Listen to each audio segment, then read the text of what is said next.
What up, P-Pods? We are back, or should I say I'm back. Eve's actually at work today, but I thought I'd give you guys an update and let you know what we've been doing. So I'm going to be referring to my list to make sure I don't leave anything out. We told you guys we had big plans, and we still have those plans, but there's been some hiccups along the way, and I'm going to share with you guys what those have been. So as far as our fitness journey, we were going pretty well for about a month or two, I'd say. And we're still keeping up our diet, but we haven't been to the gym because the gym closed. Like, not closed like, all right guys, see you tomorrow. Closed like you can't come in anymore because we didn't pay the rent, so bye. So that's been kind of a hiccup, and we've been looking for ways to work around it. Of course we could do home workouts, but when you're not motivated, you're not motivated. So right now we're just sticking with long walks and sticking to our diet. Neither of us have gained any weight back. We're kind of maintaining, and we still feel good. We do have plans to add more fitness into the future, but for right now it's on pause because life's been a little stressful.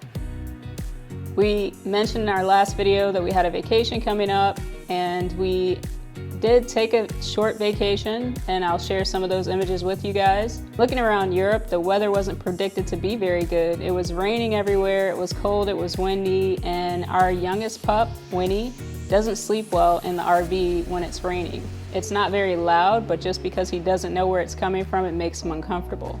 And when he doesn't sleep, he walks around the bed all night, which prevents us from sleeping. And when you're on vacation, you want to feel relaxed, and we knew we wouldn't be able to relax in that condition.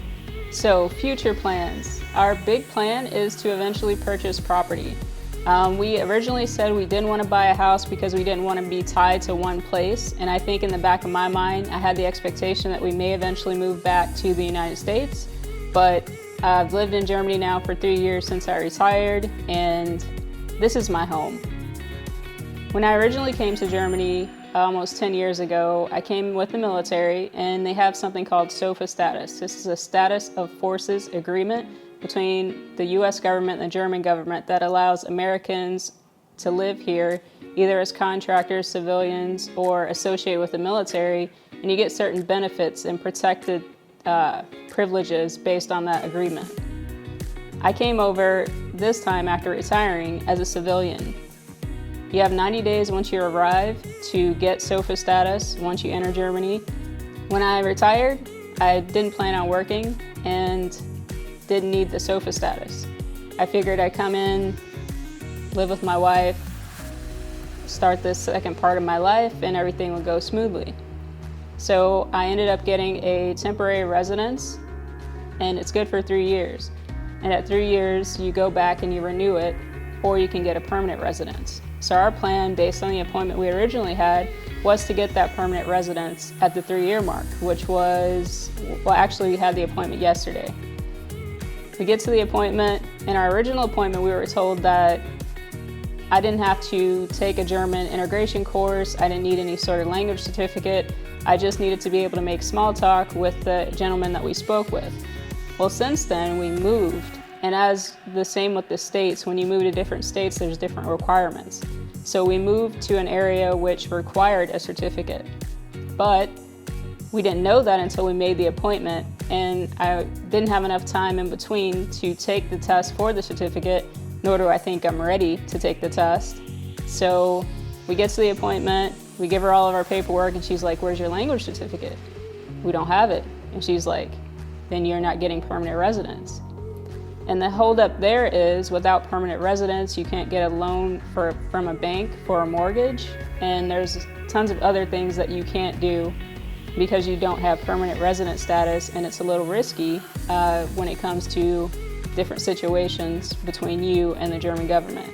I completely understand, and had we known from the original appointment that this was a requirement, I had 3 years. I definitely would have taken the language courses and gotten the certificate and been more prepared. But life happens, everything happens for a reason, we have to move on. So I'll first tell you why I haven't learned German fluently yet. For one, I'm lazy. I don't like things that don't come easily to me. I've always avoided them. When I was younger, I played a lot of sports because I was very athletic. but I didn't excel in playing instruments or things like that, so I just didn't do it. And in high school, I took a German language course and I passed. That was the only requirement, but I didn't really pursue it any further because I lived in America. Why do I need to speak German? Fast forward to now, I live in Germany. I have for 3 years, we'll say almost 10 years, I've been associated with Germany since my wife and I have been together, but she speaks English 24/7. She does try, and when we remember that I need to practice German, she does speak German with me, and our family speaks German, but with English sprinkled here and there. I'm not a huge social butterfly, so I'm not having long conversations with anyone. And I use a mixture of English and German, but I'm not completely comfortable speaking German because I don't want to sound like an idiot. All right, when I first moved to Germany, I didn't really have much to do and I had some time off from the military. I had some leave that I'd taken just to kind of acclimate myself to the area. And while Eve was at work, I was responsible for Monty, which meant taking him on walks, which is easy. Walking the dog, how difficult could it be? So I'm walking the dog and I walk past an older lady and she looks at me and she starts speaking German to me. And this is my second day in Germany. I had no idea what she said. So my answer was, sorry, no, in German. And it turns out she was just asking me if we were standing at a bus stop. And yes, we were definitely standing at a bus stop, but I told her no and she kept walking. I don't know if she ever got to where she wanted to be. She might still be walking. I still feel bad about that. Another situation, and this is something that's funny to anybody that's learning a language in another country.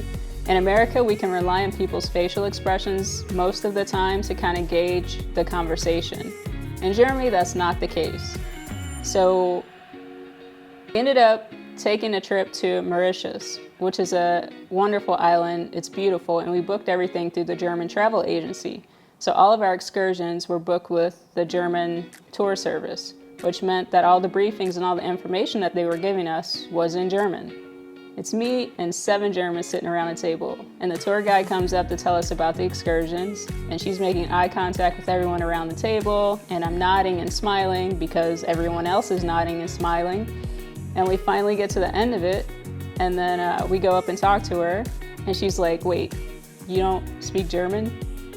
But you nodded, and I assumed you understood, and all of your facial expressions were appropriate. And I was like, yeah, I'm a great actress, duh. But yeah, I had no idea what I was agreeing to, so luckily we didn't have to go swim with sharks or dance with alligators or anything like that. These 2 situations, I found that if I spoke German, understood German, or even challenged myself to try to speak some German, for one, the old lady wouldn't be walking still today, and the travel agent would have maybe thrown some English in, or maybe not made so much direct eye contact with me. I don't know. It all worked out, except for the old lady. Yeah. Probably a hiccup with most people when it comes to learning another language. We focus so much on grammar and saying things properly that we don't challenge ourselves to just go out there, make mistakes, get corrected, and become more comfortable. So I am at a disadvantage because I'm not used to putting myself out there, but based on the appointment, Germany was like, get out there. So I'm doing it. I signed up for a course, and it's a 6-week course that starts next month, where I'm prepping for this B1 exam that I have to take. We're gonna practice speaking more German. I'm gonna start watching television shows in German, reading, writing, and doing everything possible over the next 8 weeks to prepare for this exam that I take in the middle of December. So I will share with you guys the progress and let you know how the exam goes. I feel pretty good about it, but again, I felt good about the appointment that we had yesterday before the appointment. So I'm gonna do everything I can to prepare, and we'll see what happens. Not only will learning German be great for me to socialize and get out there, but it'll also relieve some of the burden that my wife has as far as handling every single thing that you would ever have to handle living in Germany. Anytime we have any issues in our apartment, she has to take care of that. Anytime we need to do anything with our pets, she goes to those appointments. Our car, she takes care of that. Everything is on her. Yeah, I take care of the house. I cook and cut the grass, but my responsibilities are very minimal. And my responsibilities outside the house are almost non-existent. So I would like to relieve her of some of that burden and also feel more comfortable interacting with people in the country that is now my home. So my hope is that by learning German, not only is it more freedom for me, it's easier for my wife, and eventually, since our audience is split up between English speakers and German speakers, we can eventually make videos in German. So that's the ultimate goal, just to open it up and broaden our audience. There's the update. Thanks for sticking around. Have a wonderful day, and we'll see you later. Peace out, Peapods.